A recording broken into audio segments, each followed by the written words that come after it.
Hi guys, good morning. ಬೆಳಗ್ಗೆ late ಆಗಿದ್ದು ಸ್ನಾನ ಮುಗಿಸಿ ಸೀದಾ ನಮ್ಮಮ್ಮನ ಹತ್ರ ಹೋದೆ. ಕೆಲಸ ಮಾಡಲ್ಲ, ನಾನೇ ಮಾಡಬೇಕು ಕೆಲಸ ಎಲ್ಲ. ಎಲ್ರ ಮನೇಲೂ ಸೇಮ್ ಡೈಲಾಗ್, ಕಾಮಾನು ಏನ್ ಹೇಳಿ. ಅಲ್ಲಿಂದ ಸ್ಟ್ರೈಟ್ ರೆಡಿಯಾಗಿ ತಾತವ್ರದೊಂದು ಅರ್ಕೆ ಇತ್ತು ಅಂತ ಟೆಂಪಲ್ಗೆ ಹೋದ್ವಿ. ಟೆಂಪಲ್ಗೆ ಹೋಗಿ ದೇವ್ರ ದರ್ಶನ ಮಾಡ್ಕೊಂಡು ಅಲ್ಲಿಂದ ದೇವ್ರಿಗೊಂದು ನಮಸ್ಕಾರ ಹಾಕೊಂಡು ಸ್ಟ್ರೈಟ್ ಎಲ್ರೂ ಮಾತಾಡ್ಸೋಣ ಅಂತ ಹೊರಟೆ. ಎಲ್ಲರೂ ಮಾತಾಡೋದ್ರಲ್ಲಿ ಬ್ಯುಸಿ ಆಗಿದ್ರೆ ನಮ್ಮ ಅಕ್ಕ ಫುಲ್ ಡ್ರೀಮಿಗೆ ಹೋಗಿದ್ಲು. ಅಲ್ಲಿಂದ ಊಟ ಎಲ್ಲ ಮುಗಿಸಿ ನಮ್ಮ ಚಿಕ್ಕಿಗೊಂದು ಬಾಯ್ ಹೇಳಿ ಸ್ಟ್ರೈಟ್ ಮನೆ ಕಡೆ ಹೊರಟೆ. ನಾವು ಸಿಟಿಲಿ ಎಲ್ಲೇ ಸುತ್ತಾಡಿದ್ರು ಹಳ್ಳಿಲಿ ಸಿಗೋ ವೈಬ್ ಸಿಟಿಲಿ ಸಿಗಲ್ಲ. ಅಲ್ಲಿಂದ ಬಂದಿದ್ದೆ ಲೇಟ್ ಆಗಿತ್ತು. ಬಂದು ಡ್ರೆಸ್ ಚೇಂಜ್ ಮಾಡಿ ಸ್ಟ್ರೈಟ್ ನಮ್ಮ ಅಮ್ಮನ ಹತ್ರ ಹೊರಟೆ. ಅಮ್ಮ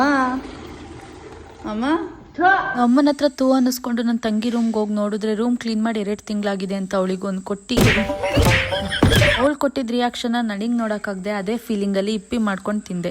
ಈ ಮಿನಿ ವ್ಲಾಗ್ನ ಇಲ್ಲಿಗೆ ಏನು ಮಾಡ್ತಿದ್ದೀನಿ. ನೆಕ್ಸ್ಟ್ ಮಿನಿ ವ್ಲಾಗಲ್ಲಿ ಸಿಗೋಣ. ಸಬ್ಸ್ಕ್ರೈಬ್ ಪ್ರಕೃತಿ ಗೌಡ ಯೂಟ್ಯೂಬ್ ಚಾನಲ್. ಬಾಯ್.